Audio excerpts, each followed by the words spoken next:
చాలా మంది ఇక్కడ శాసనసభ్యులు, పార్లమెంటు సభ్యులు, మంత్రులు నోరుంది కదా అని వాళ్ళు ఇష్టం వచ్చినట్టుగా మాట్లాడారు. కానీ ఇవాళ అదే చంద్రబాబు నాయుడు గారు మీకు సంపద సృష్టించే బిల్డింగ్లా మారుతుంది. మీరు సంపద సృష్టించాలనుకుంటే మీ అనుభవాన్ని ఉపయోగించి వేరే మార్గాలు చూసుకోండి తప్ప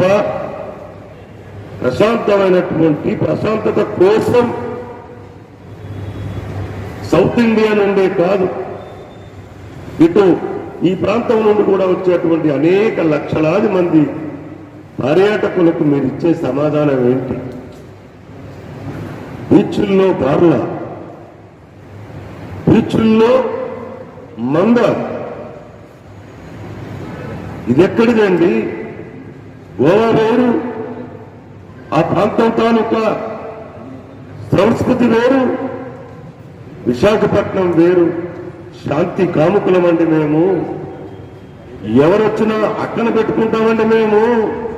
అలాంటి మమ్మల్ని, మా మంచితనాన్ని మీరు అలసుగా చూస్తున్నారు.